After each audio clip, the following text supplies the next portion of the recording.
right, and that's 4:05, everyone. We can go ahead and get started. First, want to briefly introduce myself. My name is Mia Cash. I'm Overpass's Talent Advocate Manager, and I'm really proud to begin this remote sales live series with our Overpass sales manager, Dennis Hamilton. Just as a few housekeeping rules, we will leave all questions until the end after Dennis has finished his presentation and thoughts. So feel free to use either the chat to put in a question. We also have the Q&A feature as part of this webinar, where we can keep track of the questions that have been answered and all of that. But would love now to introduce our speaker this week, Overpass Sales Manager Dennis Hamilton. He is a bilingual business consultant and leader with 30 years of experience in technology, sales, marketing, operations, finance, and management. As the owner of a national sales organization and with experience as a Fortune 500 executive, Dennis has really honed his passion for building organizations and delivering results to help others find success. We are so glad he is with Overpass, and we're so happy to welcome him as our host for this very first Remote Sales Live. Dennis, I'll let you take it away. Awesome. Yeah, thanks for everybody for showing up. First of all, I see some familiar faces in there. Welcome back. I know some of you know me, some of you may not. What I do here at the company is basically coordinate all the activities of the account executives and helping everybody find the right client and the right jobs and kind of that matchmaking between the two, so to speak. But I've had a couple of years business experience. As you can see, I'm missing a lot of hair and it's not as dark as it used to be. So been around the block a time or two. So just so happy that they asked me to do this presentation. So what I'm going to do each week is just kind of, we're going to kind of begin at the beginning. And that's why we're talking about goal setting today. But we'll take these full course and go through everything from like best practices in interviewing, get into some sales ideas. But even more importantly, your comments are really important because based on what you ask us to present on, we can form segments around that. And I am more than happy to do that. So if there's something that we see that's a common pain point, please reach out to us because that's something we'll be able to address as we go forward. And as long as we have good attendance at these meetings, we'll just keep doing them.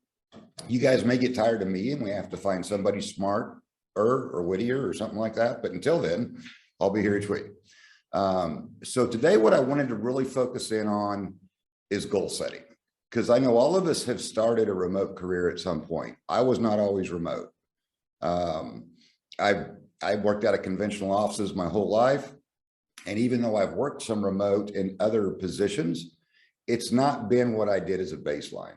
So I know one of the first challenges I had when I came to Overpass is literally getting back in that habit of like, okay, I'm working out of my home. What am I going to do every day to make sure I'm focused, motivated, and what do I want to get out of this experience? Which kind of tees us right back up into goal setting. So as we go through these slides, I'm going to give you some analogies and you guys are going to figure out I love stories. So there's always a story or two, and then we'll do some Q&A at the end. But I think the number one thing when you talk about goal setting is always begin with the end in mind. And I had a business consultancy for about 18 years. So we dealt with businesses every single day off and on. And one of the first questions I always ask a new client, tell me how your story ends. Because in that definition, I understood exactly where the client was at, where they wanted to get to, and if we were a good fit to form a business relationship. So when I talk about beginning with the end in mind, you know, a lot of times in goal setting, we think, oh, I've got this one goal. And I'm like, no, don't do that. You know, where do you end? And we'll talk a little bit about the GPS analogy, but if we were all dialing into Google Maps, if we didn't know the final destination we wanted to get to, it'd sure be tough to chart the route. So think about how you want your remote story to end and your experience with Overpass, or begin for that matter. Where are you at today?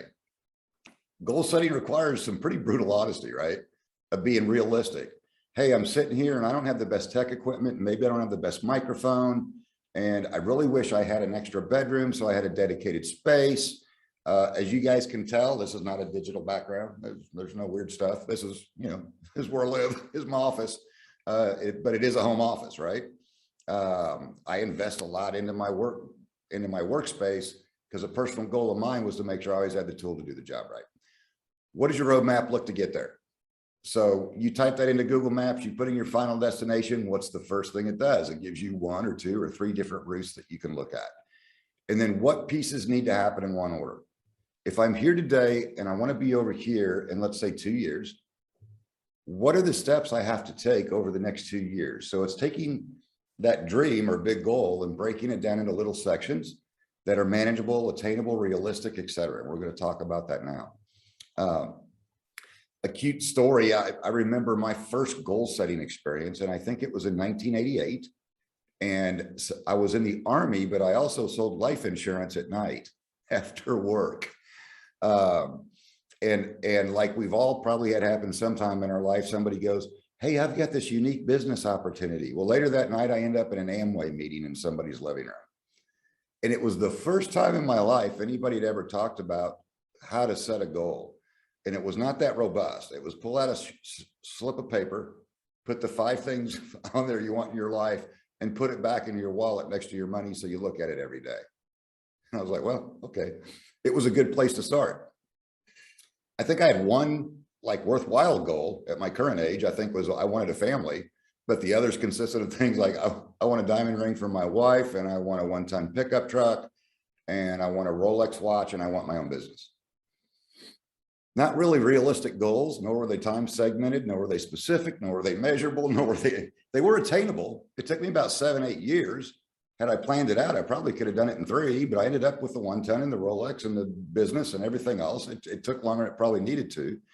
And they were time, but what they weren't time-based. And some of them weren't even relevant. Like, did I really need this? You know, you buy something, you look at it, you're like, oh, you know what, I bought that, but oh, well, now I have it. I reached a goal.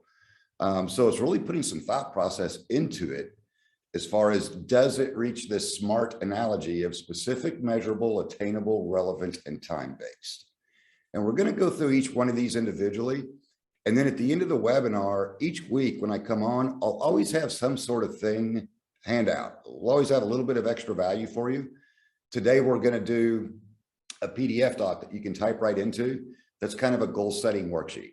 So it will help you put into practice what we're just talking about today on the video conference. So does that goal exactly define what you want? Is it specific? Right?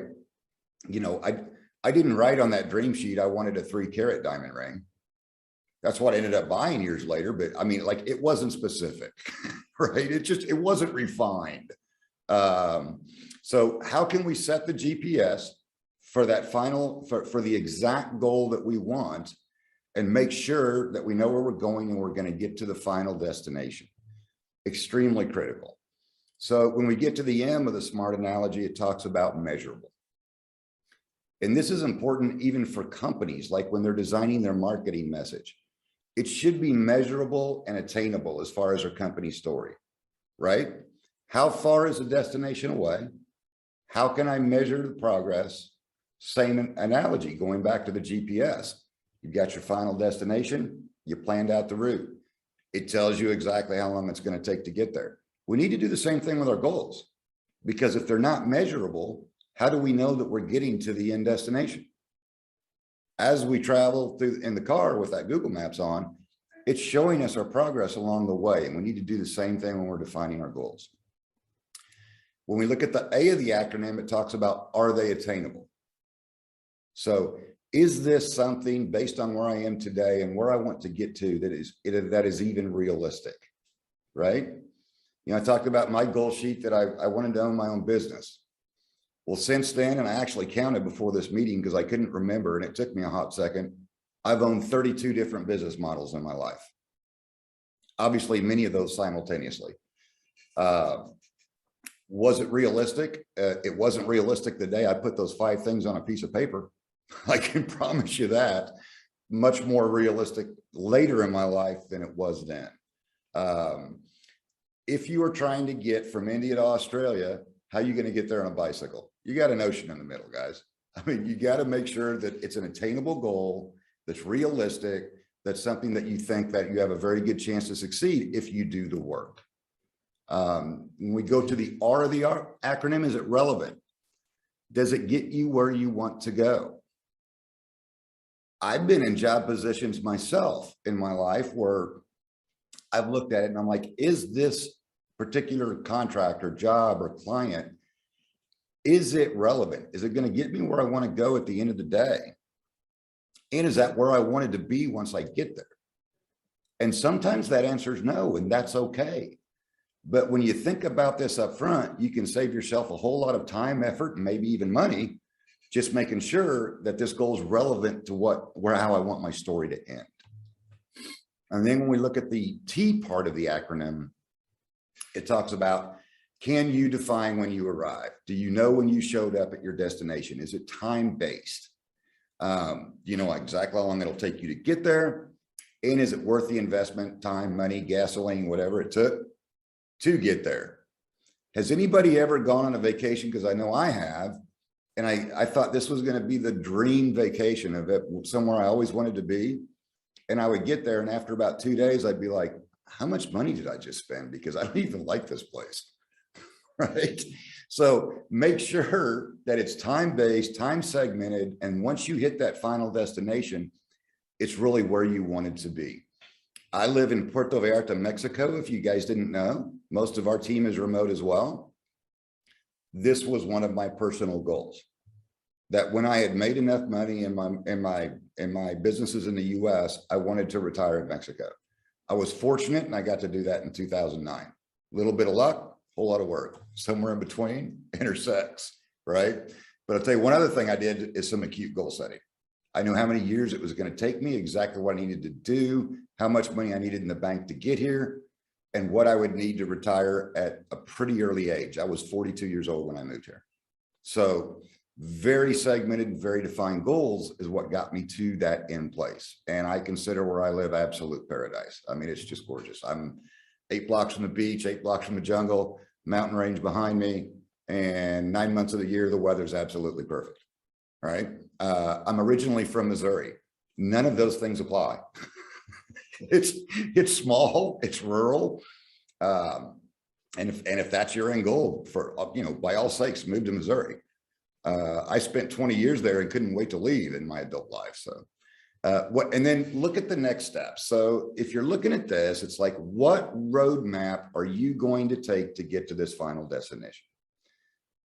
The first thing you have to do there, going back to the beginning, is you got to define how your story ends. Where do I want to get to? What is that ultimate goal? Where do I want to get to? And what's my life going to look like? Or my house, or my car, or my motorcycle, or whatever that goal might be? What's that going to look like once I get there? Again, that brutal assessment of where you are today, being honest with yourself and go, look, because you got to know your starting point. You can find the end point, but if you don't know the starting point, you're not going to be able to plan that route. Make a sub goal list, divide it into pieces. Sometimes I'll hear people and they're like, well, maybe they're 23 years old and it's like, I'm going to be a millionaire. And I always ask the same question. Great. How are you going to get there? And when I hear that there's no game or action plan, I'll often have this exact conversation with them. If you don't know how to get there, I mean, everybody wants to be a millionaire, right? There's game shows called that. But if you don't have a defined plan of how you're going to get from A to B, how do you expect to ever get there? You need to cut that into realistic chunks to make sure you're doing the right things to get to that final destination. Put them in order. There's a logical order no matter what the goal. Let's say I wanted to buy a motorcycle. I think I bought one a couple months ago there. It's out in the driveway. Right? What did I need to do? Well, I needed to save up the money for the motorcycle. I needed to find the unit I wanted. I need to arrange insurance and see what that is. I needed to figure out how to register it. There were all these little sub steps, and just something as simple as, let me go buy a motorcycle. Since I live in Mexico, in the US, registering a vehicle takes about, 10, 20 minutes. Here, you could wait for up to a month and a half to get an appointment to get your license plates. It's shit. I wouldn't have known that. Luckily, I found out before I bought it. So I found somebody that could skip that line and for a little more money, go get it registered for me. So put them in logical order of what you need to do. So when I showed up to the dealership, I had a license plate. I had everything bolted on, ready to go, insured, gone. And then start, because the best plans go for naught if there's no action behind them. So the key thing is once you've got those chunks broke down and you've got them in order, don't look at that whole sheet. Look at the one specific thing that you need to do to get to the next step and put acute focus into that. And every goal is going to require a little bit of hard work, a little bit of effort, maybe money, maybe not. They don't have to be money-centric goals. I live in a smaller house than I had in the United States. I live a simpler lifestyle than I used to live.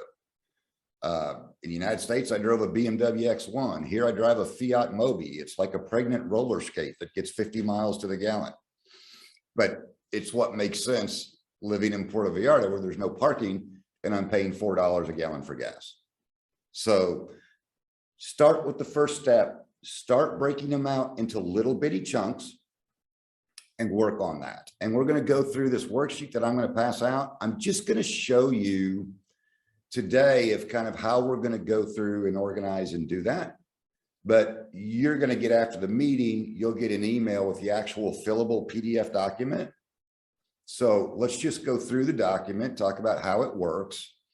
And I can tell you this, a goal that's not defined, you're probably never going to attain unless you're just lucky. Without these types of practical exercises, it's probably just luck. And I've been just lucky enough to attain a lot of my life goals. In fact, now I work on my wife's life goals because I'm out of them, but that's okay. They're still my goals. But, you know, I've got through a lot of goals, but I had to do all of that little bitty steps, little bitty chunks to find it out and work with purpose and intent to get to that final destination. So I kind of dissected this little worksheet into pieces. But the first one, if you look in this top right corner, it talks about the exact things we just talked about, the SMART acronym. Just a checklist. Is it specific enough? Is it measurable? Is it attainable? Is it relevant? And is it time-bound or time-based? And then it's got defining that goal, be specific and concise, include the measure and time frame. What's the purpose? Why is it relevant? Define that. Like I remember after I bought the Rolex watch on my list and I had the Rolex and I'm like, oh my God, I travel internationally all the time. I can't even wear this watch and I have to keep it in the safety deposit box. It was the most useless investment I ever made. Luckily, Rolexes don't depreciate. So when I sold it, I got the same money back out of it. Purpose. Does it have purpose? Does it have challenges? What are the challenges to overcome, right? In business, we call this a SWOT analogy. Strengths, weaknesses, opportunities, and threats. It's what we always write into a business plan or a new product launch to get a realistic view of, hey, what challenges and opportunities do we have before we get started on this particular goal? And then the completion date, when are you going to finish it? From there, chunk it up, put it into those sub steps, those little steps all the way through. When are you going to start it? When are you going to finish it? We're working on an initiative this month in the account executive departments on working to attract a certain type of client that's going to make a better client for you to go to work for, right? My task list looks exactly like this list. It could be a twin of it.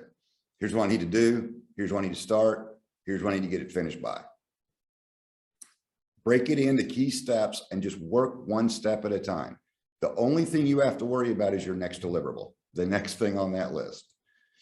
If you define those little mini victories, also make sure you celebrate, right? You know, I put goals in mind that I have for the Overpass team. When we hit those goals, like I think last month we hit a new goal, and so I bought a watch. Luckily, it wasn't a Rolex. I saved a ton of money.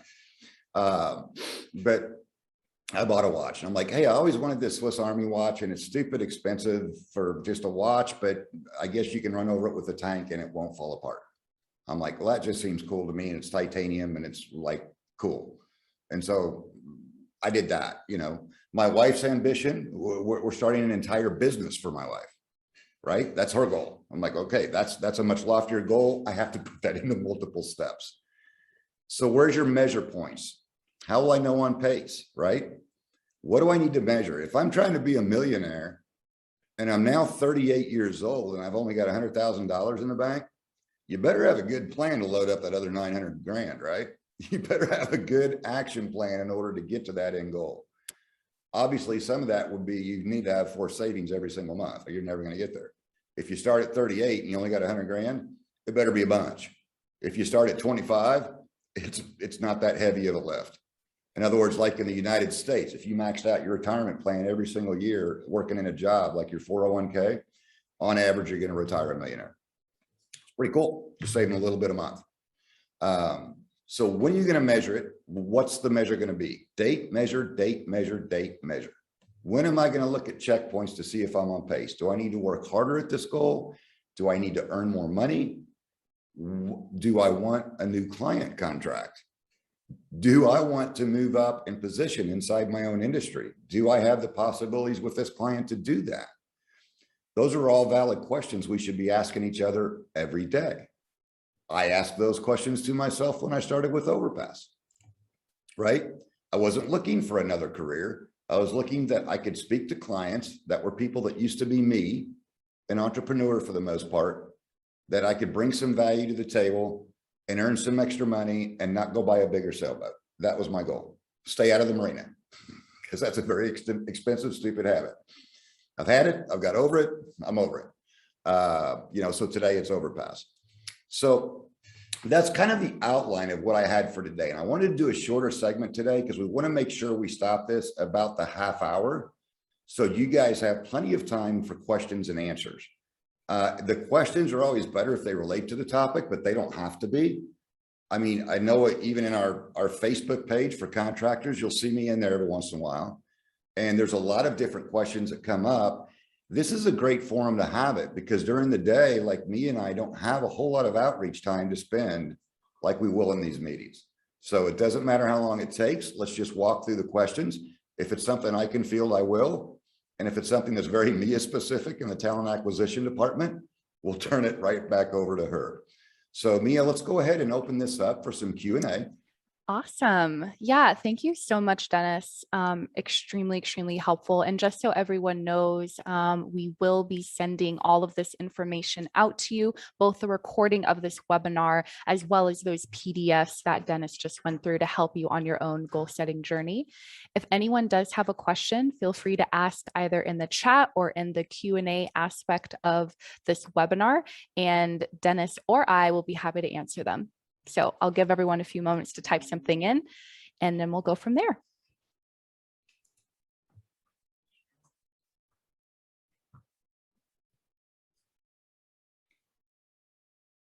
See some people already defining a goal or two in there in the chat. I saw Sylvia. Good job. Go Sylvia, go. It looks really good. Great. We have a couple of questions. So Sylvia had a question. She says, aside from what we'll be getting via email, meaning your PDFs, what else would you suggest, Dennis, for one to do to reach a new goal, like a mindset specifically? Well, obviously, we kind of outlined it in the presentation, but I think the most important part is the very first question of defining how your story ends, right? It's like, make sure when you're setting that goal that it is attainable and measurable, but make sure it's where you want to get to. Now, did that specifically answer your question, or was it deeper than that? Let me let Sylvia talk. Give me 1 second. I don't want to let her go for too long. Sylvia, you can go ahead and speak if you want to be more specific about your question. You can unmute and ask Dennis. Sure. So right now I'm trying to jump from making this much X amount of commissions from my sales. I want to level up, let's say, I don't know, jump the next step in getting larger commissions. So I've noticed that I myself have some challenges. Like, for example, my mindset can be turned off. Like, I can get to that very like downside. Like, when you get a no, it's really hard, right? I've been in sales for like 10 years, but that no still kind of gets my panties in a bunch. So I guess my question is, like, would you recommend like the mindset of it, like 2-3 no's is going to equal 5-6 yeses type of thing? I tell you what I do, because we're all going to have bad client calls. I have them, you're going to have them. Right. And because we're in sales, we have the habit of dealing with rejection. I'll tell you what I personally do is I put little time segments in my entire day. Now, in some other episodes, we're going to talk Okay. about sharpening the saw and a lot of things you can do. But I'm going to talk about something really practical and really easy. In my office, if I was moving the camera around, there's a Pilates ball, there's a peddler underneath my desk, there's 2 dumbbells over there. Like when I've had a call like that, I just take 5 and I go do a Okay. sleep. I'm like, you know what? I just need to get that out of my head before I get back on the phone. Because if I transpose that to the next call, I'm letting a client mess up my entire day, or a customer, right? Absolutely. That makes sense. And so, you know, and people are like, oh man, I got to make this many dials. And I'm like, if your next dial, if you're still mad about your previous dial or feel rejected about your previous dial because you had a rude customer, shake it off. I don't know if it's going to take you 10 seconds or 10 minutes, but shake it off before you get back on that phone, because it's going to transpose. It's going to bleed over to the next line. And we Right. That's think true. that we're mentally strong enough that that's not going to happen. I got to tell you, Sylvia, I've been doing this for 30 years on and off in sales. It still happens to me. Oh, wow. So Okay. we'll get a client that comes in and they have unrealistic expectation of what they're going to pay you guys, and they don't have their act together, and they don't have a sales strategy, and then they're obnoxious as well. Those are tough calls for me to work through, right? I'm like, oh, and you're obnoxious. Right. What joy. So, you know, I just get through the call. I intentionally detach myself from my workspace, even if it's for just a few seconds. Take a breath, I shake it off, and I don't take the next meeting until I know my head's right. Does that help? It sure does. Thank you so much. You bet. Thank you so much, Sylvia. Thank Yes, you. we actually have quite a few, Dennis. They're super popular. Oh, so we have. They'll get used to me later and they won't show up. Don't worry. So we have an interesting question from Jareen. I think the next couple I can answer, Dennis. So Jareen Harris asked, how can I get my profile to pass on Overpass if I don't have any sales experience? So Jareen, unfortunately at this time, clients on Overpass do require contractors to have at least a year or so of outbound phone-based sales experience. So if you do end up getting that experience, definitely feel free to create a profile with us and we'll be happy to evaluate your profile at that time. But as of now, clients do require contractors to have that sales experience. Next question is from Mohammed. Or from Aslam, I apologize. This is my first time here. How do I join Overpass? Oh my goodness. Well, that's an amazing question.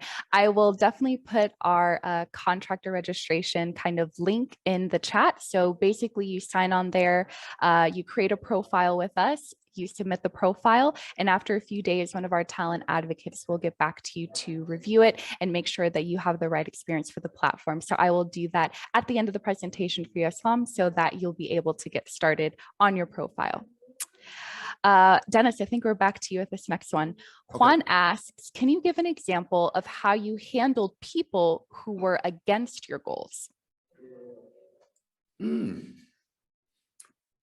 I'll answer this one from the personal side, not necessarily the Overpass side. How's that?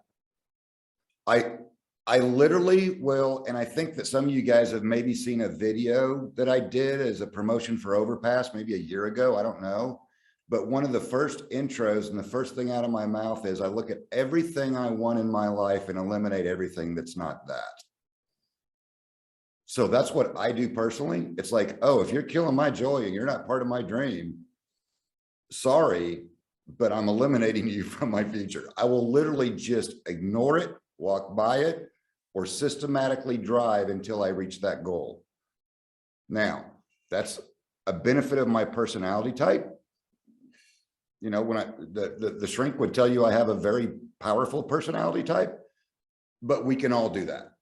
Every one of us have the ability to do that. Hey, this person's not adding any value in my life. This client's not adding any value in my life. This job's not giving me any value in my life. It's probably time to make a change. You know, the good news about Overpass is we've got new opportunities every single day, you know, as it relates to work. But what I intentionally do is I put laser focus on where I'm going, and I will literally ignore, walk past, around, under, or over any obstacle in my way. And I think our CEO would agree with that after getting to know me. I think that's very true. Mm-hmm. Awesome. Wow, you're just getting very good comments in the chat now, Dennis. We have a couple of more. This actually is for you, Dennis, being a sales manager. This one is from an anonymous attendee. This person wants to start their own call center. How can Overpass help? So I will let you answer that one, Dennis. Yeah, so that's interesting. Obviously, if you wanted to start your own call center, you would become a client side instead of being on the contractor side. So you could literally use Overpass for not only the system to have those people work off of, but to actually find the talent as well. So what that would be is a role reversal. Now, I'm also going to highly recommend that first you do a business plan. I can give you a link, or if you have a pencil, write down liveplan.com, liveplan.com. Liveplan.com is one of the best business plan modelers that I've ever seen. And I've used them since they came out in floppy disks in the 90s, like a long time. Obviously, it's all web-based now. It's a very good program, and it's just an enrollment fee every month. Write out your business plan. Make sure your goals are defined of exactly what you want. Make sure you have enough fiscal reserve or financial reserve to hire the people you're going to need for your call center, and then execute. Now, that process you're not going to do in a weekend. It usually took me 2 weeks to a month to write a good business plan, just so you know. And I've probably written 100 of them in my life, like a lot. Perfect. Thank you, Dennis. For Aslam, I also just put in the chat the steps to become a contractor on Overpass. So if others would like to join us, please go ahead and follow those steps for your profile to get reviewed. Next question is from Deanna. What do you guys recommend to do when dealing with so many people hanging up the phone before even hearing who you are or where you're calling from? What types of strategies would you recommend to catch their attention in different ways? Okay, so I'm going to do a whole segment on this as far as getting around gatekeepers and intro to conversations, but let me just go through some basics of that. One thing that a lot of us have the bad habit of doing it, and if you look at your sales script or your client sales script, you're going to see that it's very selly. The second you received a selly over the phone, you're going to get a disconnect. So even in what we do for a living, even though the client's already registered, when I have that initial meeting with them, there's 12 different questions I ask them. I'm asking that to engage in two-way conversation. Is that going to eliminate the fact that you're going to get hung up on? No, it's still going to happen, but you're going to find it happens a lot less. So a lot of times we have a tendency to go, here's everything we do, and it's the best thing since chipped beef. Worst way ever to start a conversation. It'll end up in a customer hang up every time.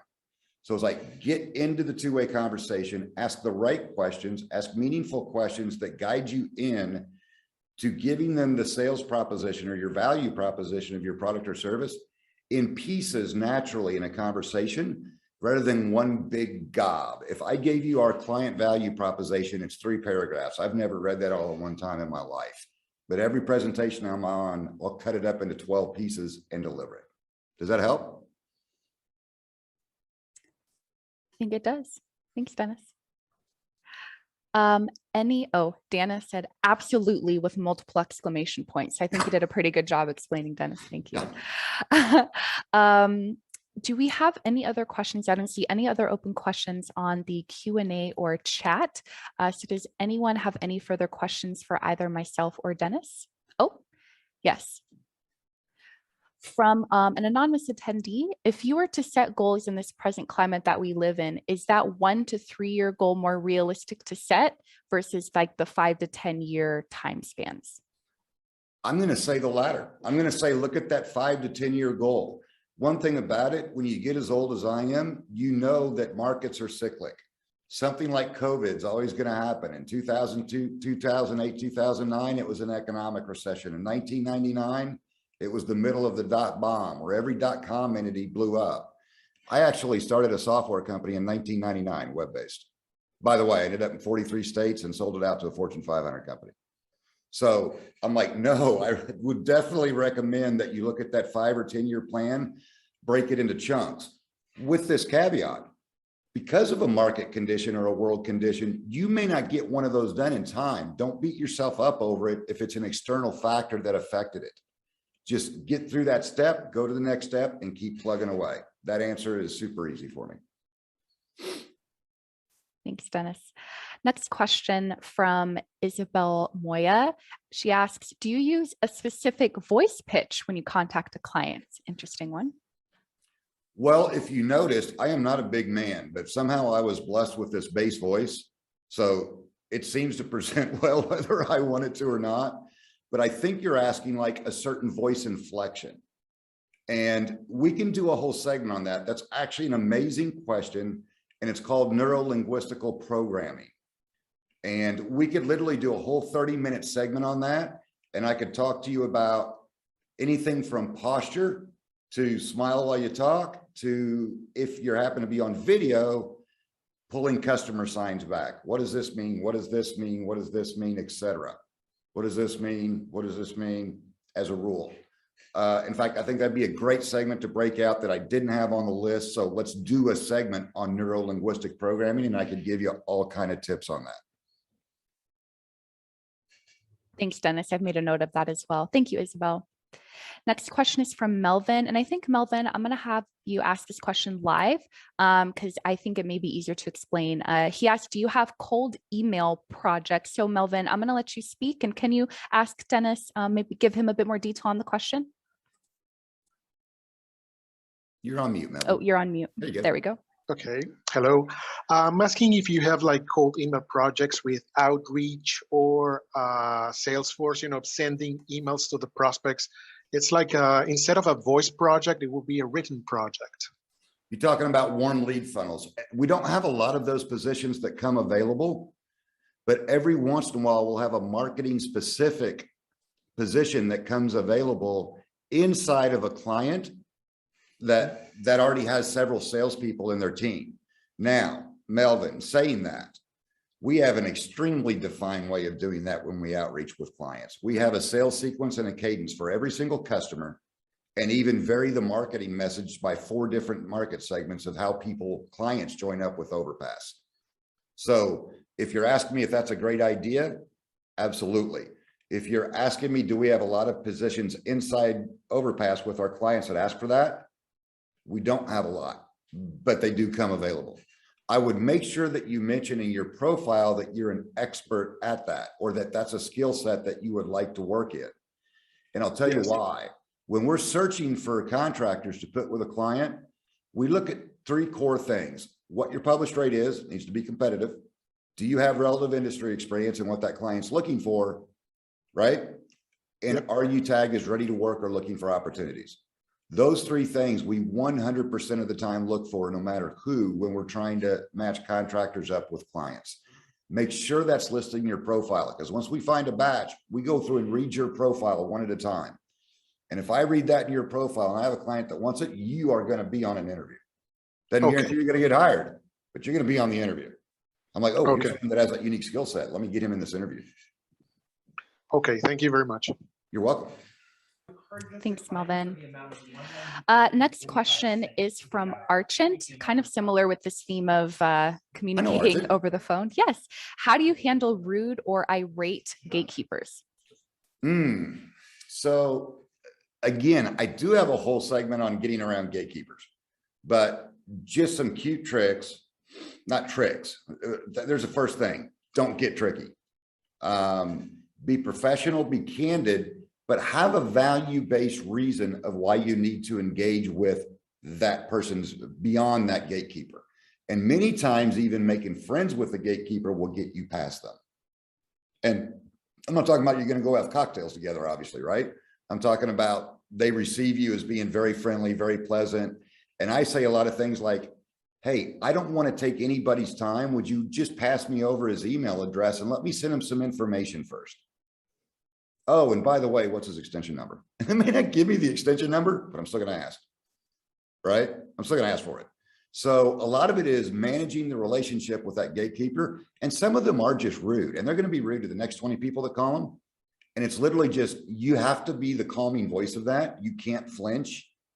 And you have to very nicely, but firmly tell them the reason that you need to speak to this particular person and get around them to get to your lead source.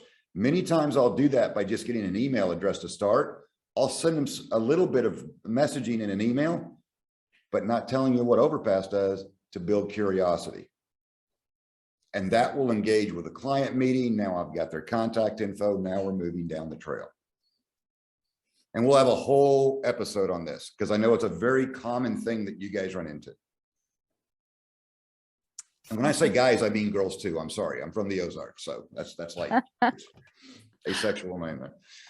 Awesome. Thank you so much, Dennis.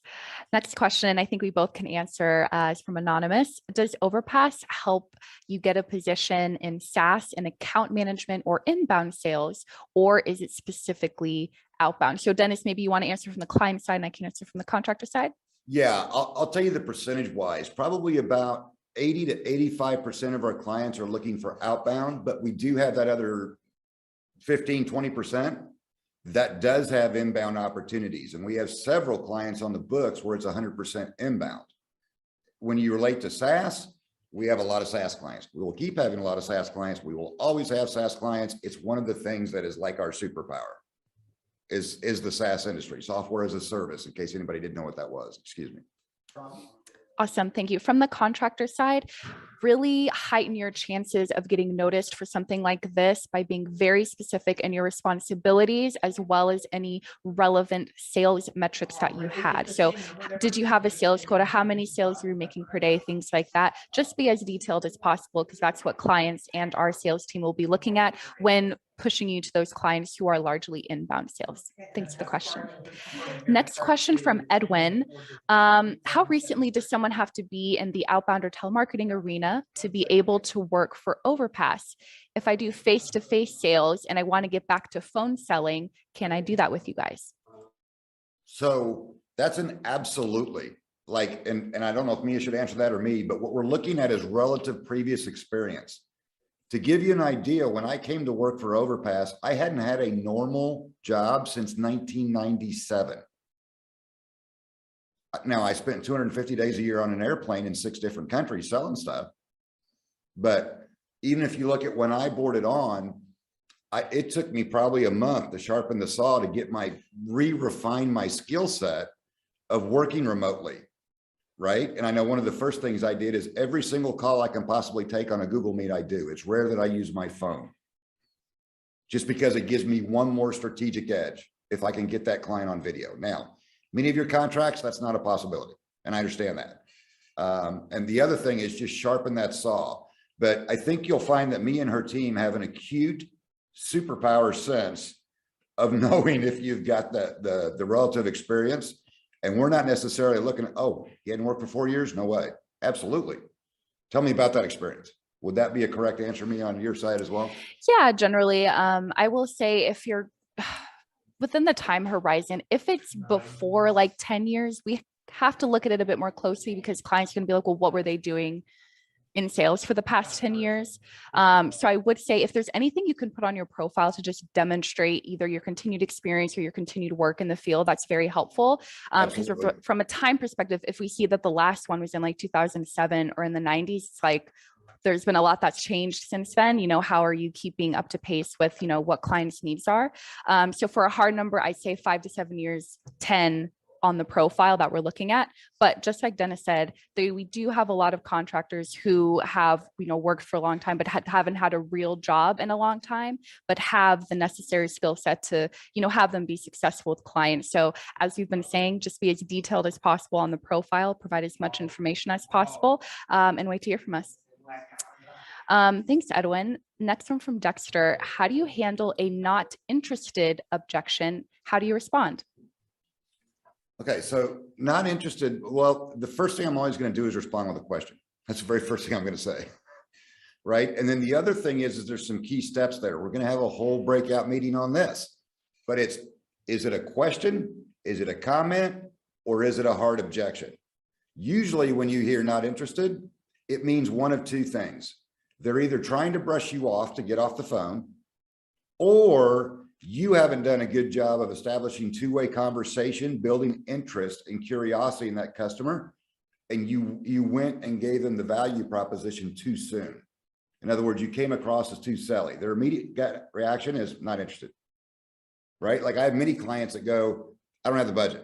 And I'm like, well, wait, do you not have the budget, or have you not looked at your budget to figure out what's a priority And shouldn't this be a priority to bring new revenue into your business over other items that might be on that ledger? And a lot of times they'll go, well, yeah, that's a good point. Right. And they'll end up boarding contractors, right? So are you engaged in two-way conversation? I'm always going to ask the why. I'm not interested. Why? Is it something that I did? Did I not do a good job of explaining the value proposition? Or did I come across to you as too selly? Have your customer give you critique on your own performance. There's no harm, no foul. I'd rather hear the brutal truth as I would be in a bad habit for a year and have it cost me $50,000 in income before I figure out that that's what I'm doing. So even with my AEs and with all my sales experience, when we finish up a meeting, I'm like, hey, let's rehash that. What did I say? Did that come across well? What can we do better next time? And a lot of times they look at me like I'm a Martian going, that was perfect. I'm like, well, okay, in your estimation, it wasn't, but great, thanks. Just, and we do those little after action reviews and we critique each other. Does that make sense? Thank you. Thank you. Another question from Archant. On the client side, do star ratings really matter? Interesting question. So the star rating system that we have is not very mature because it only happens when a contract ends, and it's only been in place for 6 to 8 months. So many times if a client will say, oh, I'm looking at that star rating and I'm not sure about this one. If we know you or we've had you on another contract, we're going to go, I'm going to ask you not to take that in consideration, and here's why. And so we can talk past that, but are they important? Especially on like our computer algorithm, like recommends profiles as well. They are important. Clients look at them every single day, all the time. We're having conversations down the road about maybe refining that system and have it to where you have more constant feedback. So it kind of makes more sense, because you could be on the same contract for 2 years and never get a star rating. So is it important? Yes. Can we talk around it sometimes if we know there is an outstanding situation? Yes. And are we going to improve that in the future? The plan is yes. Awesome. Thanks. Yes to everything on the contractor side as well. Question from Sylvia again. How would you respond to, can I have more information? That question is very broad. Yeah, and it's usually brushing you off, just so you know. Can you send me more info? And I immediately say, anytime someone asks, oh, can you just send me some more info? Sure, I could, and I will when this call's over. But I need to touch on a couple more key points before we finish today to make sure I'm sending you the right information. Let me understand your need a little bit more. How many people are in your organization? How long have you been in business? How many people, how many salespeople do you have on staff right now? Full-time, or are you looking to start a new team? And I'll go right back to asking questions, and I'm going to draw right back into that two-way conversation again. Perfect. Thank you. Question from Anonymous. It'd be great if you guys could introduce payment options for contractors that work in most of the countries. Any R&D on that? Is anything coming up? Great question. I can actually answer that.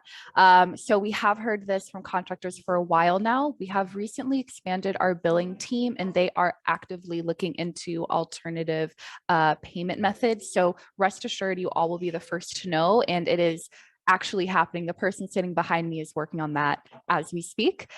So we definitely want to make sure we're, able to have everyone come and, be able to get paid when they can. So we will be, working on that, and we'll let all of you know when we have something. Good question. And I've even been in some of those meetings because it's such a big concern. Yes. So I'm like, I can verify everything Mia just said, because some of those meetings I've been in, even though it's not really my wheelhouse. Right. Thank you.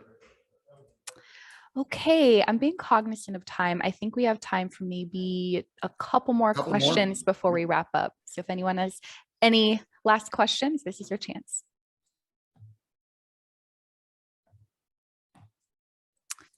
Oh, question from Anonymous. Any chance you guys will be bringing in clients from APAC or the EU?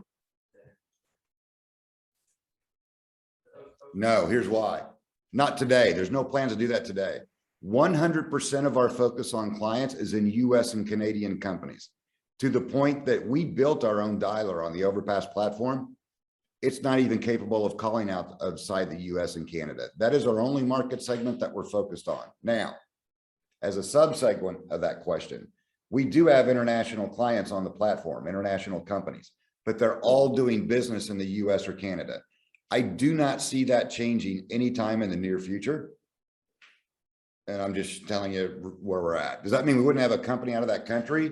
No, we could have a client out of that country, but would they be using the Overpass tools and be speaking in their native tongue? No, not at all.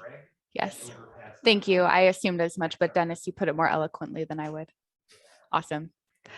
Okay, last call. We have 5 minutes left. Last call. This will probably be our last question. Okay, another question. Any tips you want to share to be the best AE or SDR? Thanks so much, Dennis. We just went over part of them, setting your goals. But I think one of the most important critical things remote work, and if you guys will look what's behind me in my video, setting up your work environment to be productive in. And the second thing is always look for ways for self-development. And that's why we'll keep passing out tools with these meetings, because I want to keep giving you tools and stuff that you can really sink your teeth into to become better account executives and become better salespeople. So that's the intent of this meeting. We're going to keep bringing tools to you. But just the first thing out of my, I was like, before you think of doing anything as far as a goal, if it's work related, get your workspace right. Internet, and that goes for internet, speaker, microphone, camera, all in. Make sure it's flawless. If anyone is on our Facebook group, they've seen how beautiful Dennis's workstation is and his several monitors that he has set up in his home I look like a office. freak. I look like a video gamer kid. I've got monitors everywhere, but I use them all. No, it's perfect. Awesome. Well, I want to spend the last few moments just to wrap up, kind of give everyone an idea of where we're going next. As Dennis mentioned, these webinars will be conducted weekly. We do have an idea of where we want to go regarding subject matter, but as we heard today, we came up with a new subject that we wanted to discuss, given your feedback. So tell your friends about this. We really want to ensure our contractors are having a great experience and being the best that they can be. In the next couple of days, I will be sending both a recording of this webinar as well as the materials that Dennis presented on today. So all of you can have a chance to review them and look over them. You could email me back with any questions, and you should see more information like this coming soon. We really appreciate you all coming today for our very first one. This was a lot of fun, and we hope you have a wonderful rest of your day, evening, wherever you are in the world. Thanks so much again, everyone. Happy selling all. Bye-bye.